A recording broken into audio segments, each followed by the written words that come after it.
Hello, everybody. Greetings. Exalted ones. Welcome back to another episode of Under the Helmet podcast. We decided to go a little bit different from our traditional form today. We're going with hoods, and we're very excited to have everybody here. Today, we are going to be talking about the Book of Boba Fett, Episode 6, and we have a lot to discuss. That was an amazing episode. This episode was so good. Absolutely. And just heads up to everybody going in, full spoilers. All right. So this is your spoiler warning. This episode has a lot of them. I'm lucky I watched it the first thing this morning when I woke up, because if not, I would have had things spoiled very quickly. Oh, so thank you for that. 3 a.m. He's a dedicated fan. I just did it when I woke up at like 6. Well, my friends, they joke with me that one SpongeBob bit where it's like, who wants a Krabby Patty at 3 a.m.? And there's me. Oh, boy. 3 a.m. Yep. All right. So, get it started. We'll start off where the episode started. The return of the Marshal of Mos Pelgo, Cobb Vanth. Woo! That boy. Well, it's not Pelgo. I'm sorry? It's not Mos Pelgo anymore. No, it's Freetown, but he called it Mos Pelgo. He called it Mos Pelgo in the opening. This is true. So basically, the Pikes are moving spice through Tatooine, and they show up in Cobb Vanth's territory, and he tells them, boys, no. He tells them no. He says, hey, you guys are out of here. None of that. None of that today. Magically, Gabby says, hey, guys. Eli, where's your helmet? We've got hoods today. We're not doing helmets. This is a Jedi stream. We're not Mandos today. We're Jedi streaming. Boba's been gone too long. Yeah, Boba's been gone too long. This is a Jedi show now. So, Cobb Vanth shows up to these guys, and they try to boss him around. He goes, not in my town, and then he just shoots him. Shoots them both. He actually, I believe if you look at it, he shoots 2 pikes. The one that tries to draw his blaster, he shoots 2 of them with 1 bolt, and then he shoots the other guy. And because there was 4 of them, and the last one standing, he lets him go. Yeah. So that was neat. So they all dip, and then that we transition to our good pal, the Mandalorian, visiting his son, visiting Grogu. On I'm not sure what the planet is called. I'm not positive. I'm not sure either. So if anybody knows how to, Gabby says, okay, cool. Thanks for the clarification. Well, may the Force be with you. May the Force be with you too, Gabby. I like the Jedi vibes. Absolutely Jedi vibes today, because we got full cloaks. I got my lightsaber going on. Oh wait, we're getting lightsabers? Just sitting on my belt, like Luke's was most of the episode, until it wasn't, and he was training with it. But we'll get to that. So first person Mando encounters is not a person. He encounters our boy R2-D2, and I was over the moon. It was so good to see him. I was so happy to see R2 again, doing his thing, just rolling around, living his best life, leading Mando to the construction of the pillar, where we got to see some pretty new and pretty unique droids. I think we're calling them ant droids. I'm not really sure, but I like that name. They were awesome. They were so fun. I got just moving rocks all day long. I want one. Building up Luke's new Jedi Academy, which I thought was really cool. And then when Mando asks R2, where's Luke? R2 just simply shuts off. He goes, good night. He's like, this could be a while. Such a drama queen. He literally just goes, yeah, no, I'm here to stall you, so I'm going to stall by going to sleep. But they also build Mando a bench to sleep on. They build him a bench, and he proceeds to just take a little nap. Yep. He goes, all right, whatever. He goes to sleep. Next up on the docket, we get to see Luke and Grogu training, which absolutely blew my mind. Every moment Cool. that Luke was on screen, I was just captivated. Watching him get to train Grogu and letting him see how, and like watching Luke's teaching style, I was like, dang, this was amazing. So good. Waited, I don't want to say waited my whole life, but pretty much kind of waited my whole life to see this moment, and it was worth it. Training. Well worth it. Watching Luke train Grogu was something special, and just amazing. And then Luke says to Grogu something very interesting. He goes, "I'm going to unlock your memories if he wants to remember." And I guess Grogu's kind of confirmed yes. He doesn't really make a sound to say whether yes or no. So then what he does, he goes into Grogu's memories, and they see a flashback of Order 66 with clone boys just mowing down some Jedi. We still don't know how he survived the Jedi Purge. Yeah, he was just kind of really interesting. Sorry? He was just kind of laying there watching it happen. I mean, there wasn't much he could do, but nevertheless, it was still really neat to see Grogu in the Jedi Purge and see how that all went down. So what's interesting is that every Jedi that Luke has met in canon at this moment has survived the Purge. Oh yeah.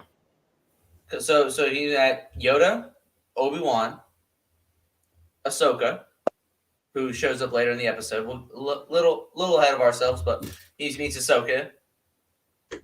He also meets a character from the comics named Verla, who was a Jedi Purge survivor. And now Grogu. Every Jedi he's met. Well, actually, there is one comic that I don't know the full context of, but he meets a High Republic Jedi as well in this one comic, which really interesting.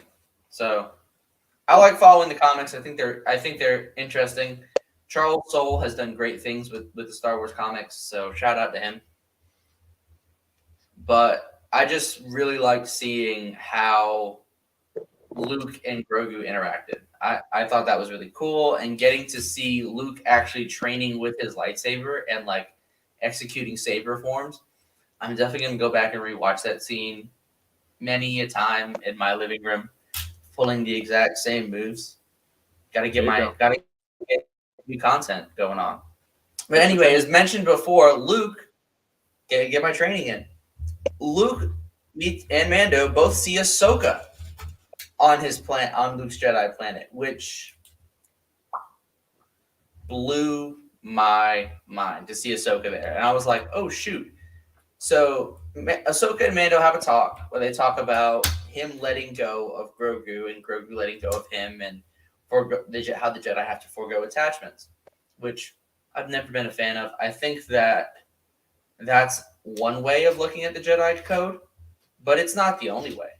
I think that is one of the follies of the prequel era Jedi, and how I wish they could have. Oh, sweet, we got a bot! Woo-hoo, yay! Thanks. Don't nobody click on it. We don't want anybody downloading any sort of Candy Crush games again. Not a class stream. No more Candy Crush. Absolutely blew my mind. Sorry? The Dark Ages are behind us. No more Candy Crush. The Dark Ages are behind us.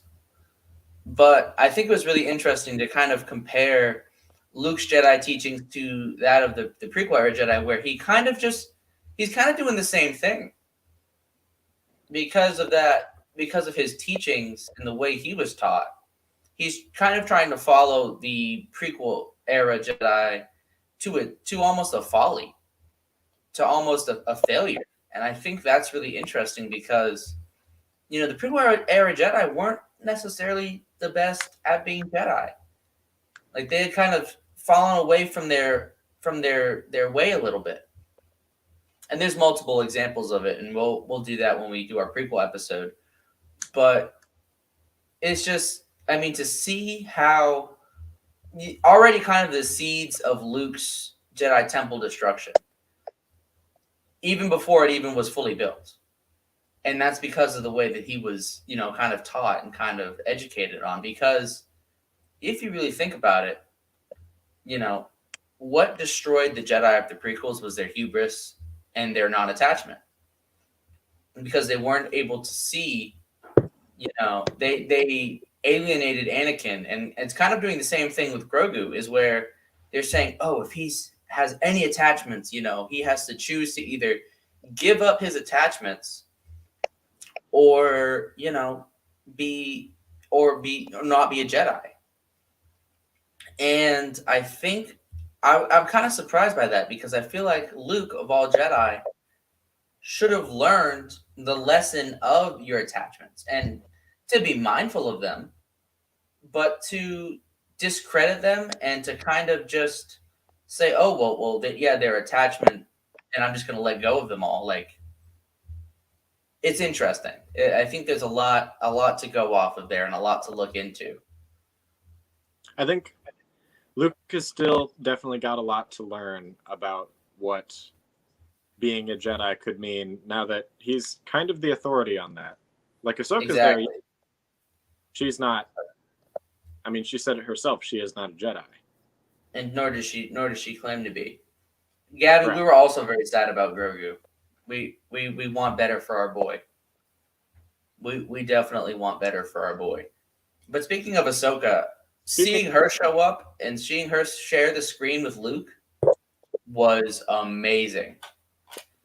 So I actually took a Snapchat photo of this earlier of Luke and Ahsoka on the screen watching Grogu train after Mando leaves, and I captioned it something about, never in my lifetime would I thought I'd actually see Luke Skywalker and Ahsoka Tano share the screen together in like live action. I would have been happy to see their exchange in a comic. I would have been happy to see their exchange in a book. But to see it live action on screen just blew my little mind. Absolutely incredibly amazing. And just wow. All I can say is wow. This episode was, fan service to the T, but as a fan, I felt very serviced. I felt very happy. It was so good. Absolutely just floored by this episode. I feel like we haven't even gotten into the biggest bit of fan service that this episode gave us. Oh, absolutely. And I just wanted to give a shout out to our boy Dave Filoni, because Dave Filoni directed this episode and he did an amazing job. He just absolutely killed it. He killed it. He was amazing. And shout out Dave Filoni, because he nailed it. Absolutely nailed it. So I think there's two places we could go next. Do you want to stick with Luke and Grogu, or do you want to head over to Tatooine for a minute? I think we should stop by Tatooine. I think there's somebody there that we need to talk about. Absolutely. So rather prominent. Boba, after his trip to see Grogu, Mando stops by Boba Fett and is told that they need to build an army. So Mando's like, I might know some people. So he goes to Mos Pelgo, or now is known as Freetown. He buys our boy Cobb Vanth a drink and tries to recruit him to fight with Boba. And Vanth is really hesitant, and he's kind of like, nah, I want to drag my people into a war. But Mando's like, please. Or actually, he just kind of stares at him. And Cobb Vanth has the best line in the whole episode, in my opinion. He goes, you see, Mando, that's how you do it. You always get people with that winning smile ears. It's just Cobb Vanth in the Southern accent representation, not as a villain. Good stuff. Wonderful to see. That winning smile ears, Mando. So it looks like Cobb Vanth's going to do it. He says, I'll call the townsfolk and we'll talk about it. There's also a new character introduced, which is the deputy of Mos Pelgo. So you got the marshal, Cobb Vanth, and then you got the deputy. I thought he was kind of cool. Didn't do much. Well, we'll get to that. Well, but he does something. He was neat. Yeah. he did something actually kind of very important that I'm not too happy with him about. But right after Mando leaves, we see a lone figure walking through the desert. And at that point, my excitement started to rise. I started getting very, very excited. I'm Started sure. shaking a little bit. I was watching this with my girlfriend at the time, and she watched me just shoot upright in bed. Like, wait a second. Hey you! But yes, so our lone figure in the desert is no other than Cad Bane. You called him. You called him. Got him. Called Cad Bane coming back. So that was really neat to see. I wasn't sure if he'd be alive at this point in the timeline, but that's really cool to see him. And he actually looks really good in live action. Like, I was surprised. I was debating if they'd be able to like pull off, because there's some species that are really hard to make look good in live action.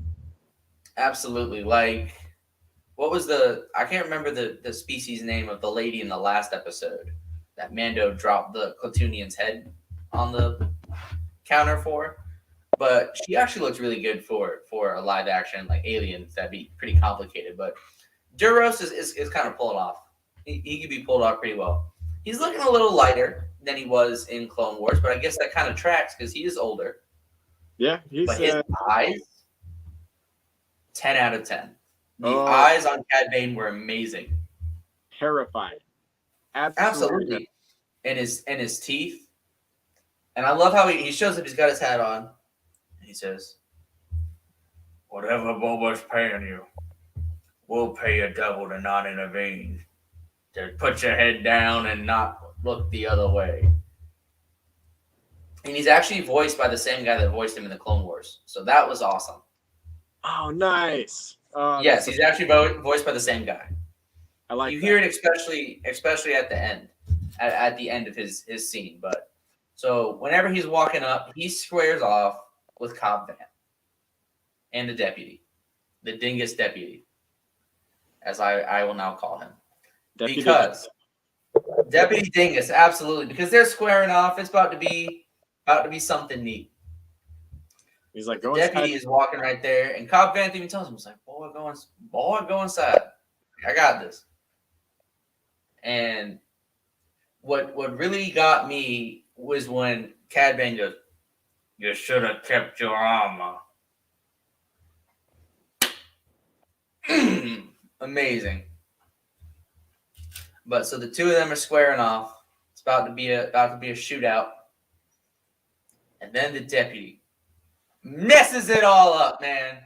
He screwed them over for real, because he goes to draw. Because the whole time Cad Bane is focused on Cobb Vanth and the deputy, but he knows the deputy's fidgety, so he's gonna pull and then go, "Oh shoot," and drop his gun back down.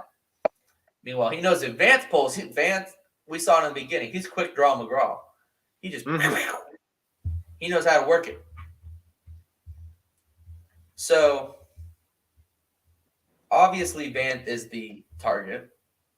He draws, shoots our boy Cobb Vanth, and then absolutely smokes the deputy. He puts that deputy's face on a shirt, man. He shot him once, shot him twice, and then a third time just for messing up, just for getting Cobb Vanth shot. "I would let you walk away, deputy, but you got Vanth shot." Done. But anyway, so I just want to say it right here, right now. Very awesome scene, very tense. Cobb Vanth is alive. He was shot in the shoulder. I watched the scene way too many times and to play back. I actually paused it and screenshotted the moments leading up to it. And you can actually see him hit in the shoulder and you watch him turn. So he was shot in the shoulder, calling it now. Cobb Vanth is not dead. There's no way. They are not killing my comfort character like that. They can't do it. because I was very upset. I I'm drove to work today screaming in the car because my comfort character, my favorite who's a side character got shot. And it's just, he deserves better. Cobb Vanth deserves better. Hashtag justice for Cobb Vanth. For real. They did my boy dirty. But as he leaves, Cad Bane says to the people of Freetown, he says, as long as the spice keeps running, nobody gets harmed, or something like that. And then he leaves. Pulls up to the town, shoots the sheriff, leaves. So that's why earlier today on my story, for those who have seen the episode, I posted a song episode on there. I Shot the Sheriff by Eric Clapton. First off, I love that song. good song. So there was that. And I just posted, I said, if you know, you know. That was my way of coping. But the episode doesn't end with Cobb Vanth getting shot because they like to twist the knife in us even further. So we go back to Luke and Grogu. Sitting there, Luke proceeds to, because he got Mando's gift. They got some They got Grogu a Beskar onesie. Beskar baby chainmail. I want one. I want a Beskar onesie now. So basically, our boy Mando pulls up to them, gives him the onesie, doesn't even get to see his son. He sees him like on a hill. And he says to him, he's right there. And Ahsoka's like, no.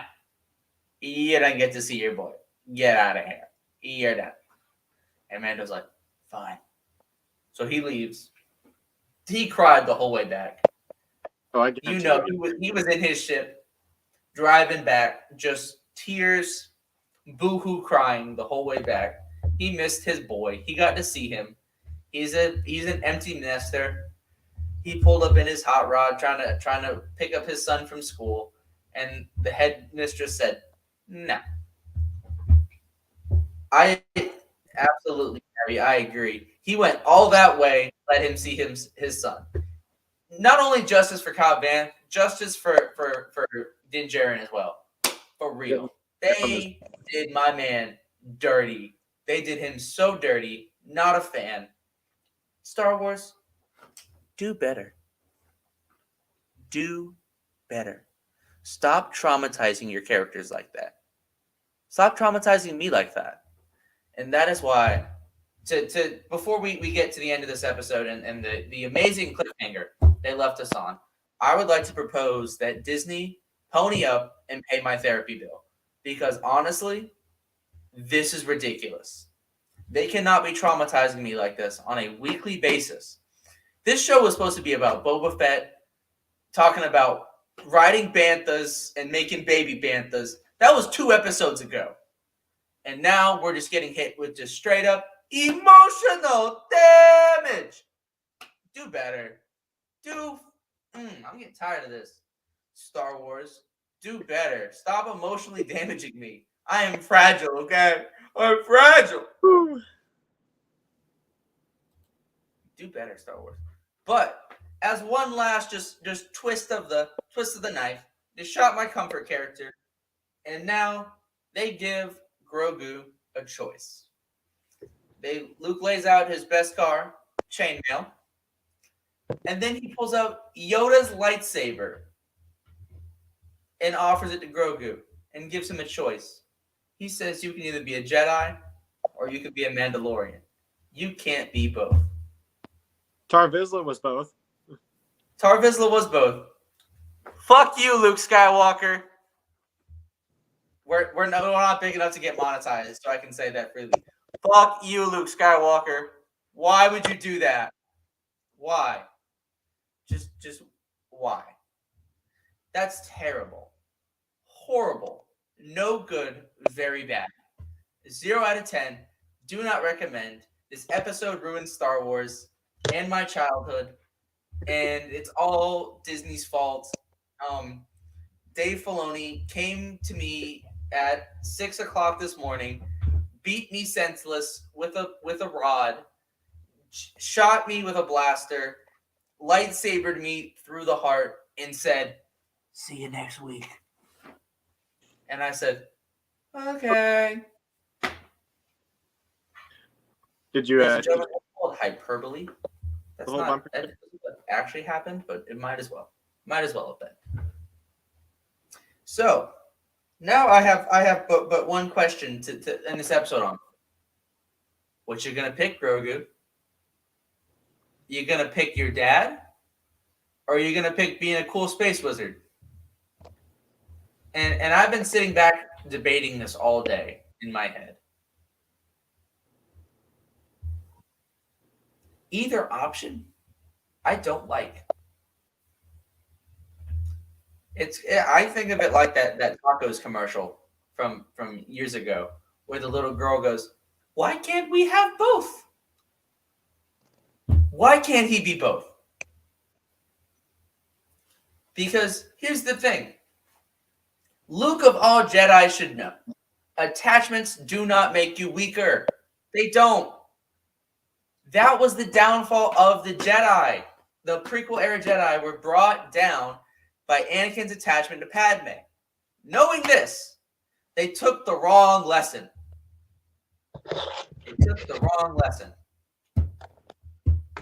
Which sucks. Now I know why Ben Solo turned to the dark side. Shoot, I'm with you, Ben Solo. Team burn down Luke's academy, bro. This is some BS. How are you going to burn it of rocks?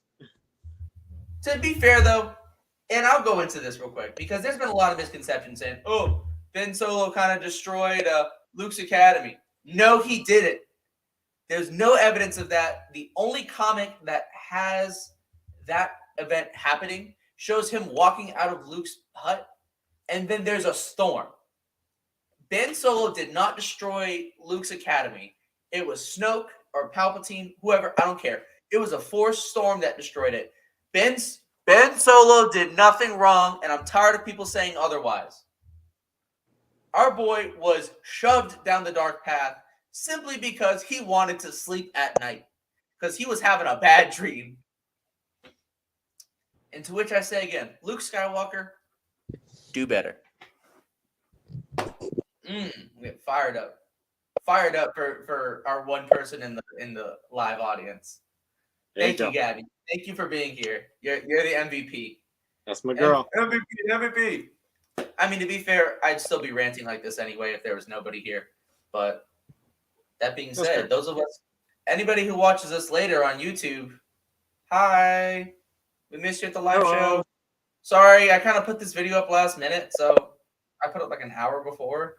I did mention it earlier on Instagram, but we kind of got a little messy on that part. So that's on us. I'll hold this L next to my lightsaber stabbed through heart and blaster shot shoulder.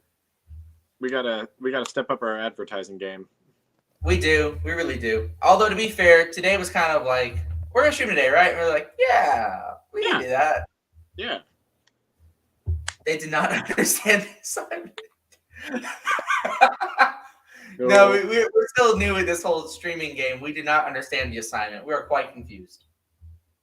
We are like Luke Skywalker in his Jedi Academy, making shit up as we go along. We're building with our androids. Yeah, we're building rocks with our androids. And I will take no further criticism. Like R2, I will just simply shut myself off. Are we shutting things off? No criticism at this time. I will just shut off. But anyways, with that being said, I'll give you guys an outro. So thank you so much for coming, everybody. Thank you for coming to another episode of Under the Helmet podcast. I know it's a little more under the hood today, but it's all good. So I'd like to thank everybody. Don't forget to like, comment, share, subscribe. You know, we'd love to see you guys at our next live, longer than an hour this time. So with that, I want to say thank you. And I think we have a plot significant face reveal coming here. So go ahead on. Yeah.